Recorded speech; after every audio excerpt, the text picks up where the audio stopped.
Daf Yomi Tractate Bava Batra, page 8, A, part 2, with the words Basar, Denafak, Yosef, Rabbi, Bekov, and Star, etc. And after Rabbi Yonatan left, Rabbi Yehuda Hanasi sat and was distressed and said, "Woe is me that I have given my bread to an ignoramus." His son, Rabbi Shimon bar Rabbi Yehuda Hanasi, said to him, "Perhaps he was your disciple, Yonatan ben Amram, who never in his life wanted to materially benefit from the honor shown to the Torah." They investigated the matter and found that such was the case. Rabbi Yehuda Hanasi then said, "Let everyone enter, as there may also be others who hide the fact that they are true Torah scholars." Commenting on Rabbi Yehuda Hanasi's opinion, the Gemara notes that Rabbi Yehuda Hanasi conformed to his standard line of reasoning. As Rabbi Yehuda Hanasi says, suffering comes to the world only due to ignoramuses. This is like the incident of the crown tax that was imposed on the residents of the city of Tiberias.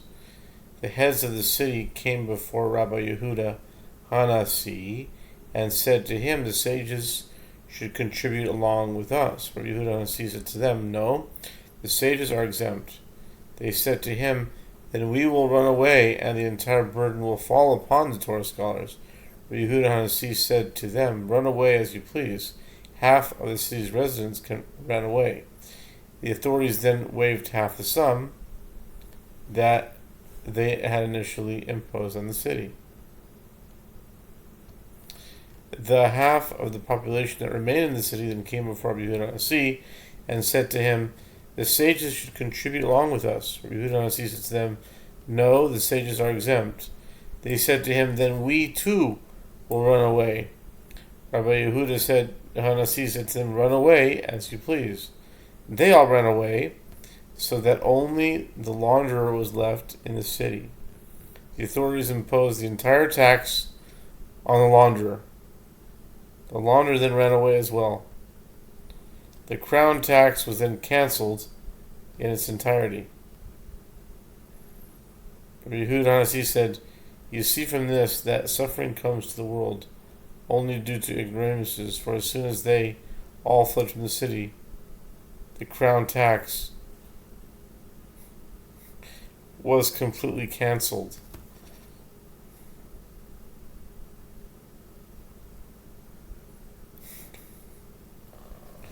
The Mishnah teaches, "And how long must one live in the city to be considered like one of the people of the city?"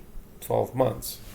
And we raise a contradiction from what is taught in a Braita in the case of a donkey caravan or a camel caravan that was journeying from place to place, and it lodged inside an idolatrous city, and its members were led astray along with the other residents of the city, and they too engaged in idol worship. The members of the caravan, are liable to death by stoning like ordinary individual idolaters, and their property escapes destruction.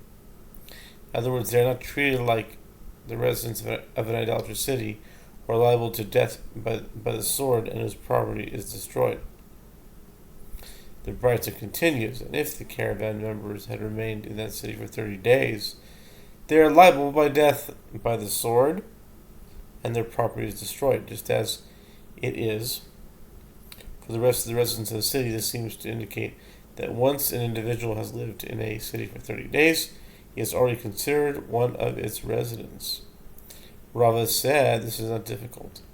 This period, in other words, the 12 months, is required in order to be considered one of the members of the city, and that period, the 30 days, suffices in order to be considered one of the residents of the city, as it is taught in a Braita. One who prohibited a vow from deriving benefit from the people of a particular city is prohibited from deriving benefit from anyone who stayed there for 12 months, but it is permitted for him to derive benefit from anyone who stayed there for less than that. By contrast, if he prohibited himself by way of a vow from deriving benefit from the residents of a particular city, he is prohibited from deriving benefit from anyone who has stayed there for 30 days, but it is permitted for him to derive benefit from anyone who has stayed there for less time than that.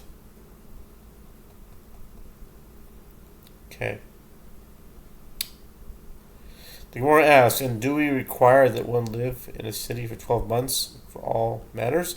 But isn't it taught in a Batra, if one lives in a city for 30 days, he must contribute to the charity platter from which the food is distributed to the poor? If he lives there for 3 months, he must contribute to the charity box. If he lives there for 6 months, he must contribute to the clothing fund.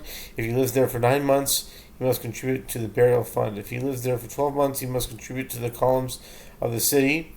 In other words, for construction of the security fence. Rav Ashi said that Rav Yochanan said, when we learned 12 months in the Mishnah, we learned that with regard to contributing the columns of the city, money used for protecting and strengthening the city, but not for other matters.